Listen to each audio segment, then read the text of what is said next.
បាទចឹងសួស្តីអ្នកនរគ្នាថ្ងៃនេះខ្ញុំនឹងមកធ្វើតាមការសន្យារបស់ខ្ញុំដែលថាពេលខ្ញុំដកលុយពី CapCut ខ្ញុំនឹងធ្វើវីដេអូឲ្យអ្នកនរគ្នាបានទស្សនាឲ្យអ្នកនរគ្នាចេះដកលុយតាម CapCut និងរកលុយតាម CapCut ដែរណាបងប្អូន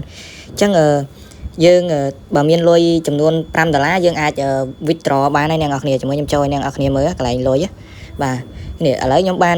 4.04 ទៀតហើយប្រសិនបើយើងចង់ដកលុយតើតែ$5បានគេឲ្យដកបានណាអ្នកនរគ្នាចឹង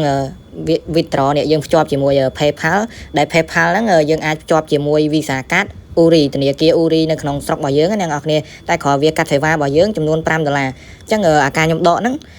បានដែលលុយខ្ញុំរកដំបូងហ្នឹងបាន$13អ្នកនរគ្នា$13ដែលខ្ញុំដកចេញមកបានតែ$8ទេអ្នកនរគ្នាដោយសារវាកាត់របស់យើង$5ជាមួយខ្ញុំចុចចូលឲ្យអ្នកនរគ្នាបានមើលអ្នកនរគ្នានេះអ្នកនរគ្នាខ្ញុំដកតាំងពីថ្ងៃខែ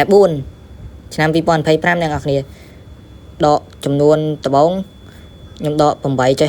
ប់មកខ្ញុំដក 5.08 ទៀតណាអ្នកនរគ្នាដកទៅយើងចូលទៅក្នុង PayPal ដែលយើងភ្ជាប់មួយហ្នឹងអ្នកនរគ្នាខ្ញុំចូលអ្នកនរគ្នាមើលចូលក្នុង PayPal មកអ្នកនរគ្នានេះយើងភ្ជាប់ account នៅក្នុង PayPal យើងនឹងទៅហើយភ្ជាប់ជាមួយ Visa Card របស់ធនាគារ Uri ហ្នឹងយើងផ្ទេរលុយមកបានហើយនេះអ្នកនរគ្នាបើយើងលុយគ្រប់យើងអាច transfer ហើយយើងចុចយើងដោះលេខកូដដោះមួយមុខយើងហើយយើងអាចអ្នកនរគ្នាកុំភ្ជាប់ឥឡូវអ្នកនរគ្នាអញ្ចឹងយើងភ្ជាប់អាក្រមយើងមាន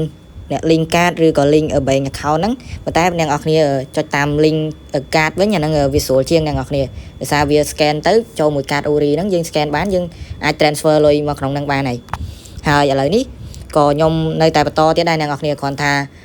ប្រហែលខែចុងក្រោយនេះគឺវាពិបាកមែនតើអ្នកនរគ្នាវាអត់បើកលុយឲ្យតែវីដេអូរបស់ខ្ញុំគឺផ្ទុះឲ្យអ្នកនរគ្នានេះដូចជានេះអ្នកមើល 23k.7 ហ្នឹងហើយ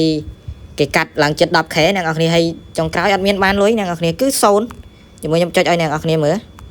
ប្រហែលខែចុងក្រោយនេះគឺ0នេះអ្នកនរគ្នាថ្ងៃ19ខែ1 18ខែ1គឺ0អត់យល់ថាវាកៀងអីដែរអ្នកនរគ្នា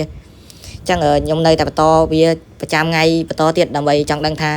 តើមុខទៀតវាដកលុយឲ្យយើងបានឬក៏អត់ក៏បើកលុយឲ្យយើងមកទៀតណាអ្នកនរគ្នាចឹងវីដេអូរបស់ខ្ញុំមានតែប៉ុណ្្នឹងទេកុំភ្លេចអ្នកនរគ្នាជួយចុច Subscribe សញ្ញាកណ្ដឹងដើម្បីទទួលបាននូវវីដេអូផ្សេងៗជាច្រើនទៀតអរគុណអ្នកនរគ្នា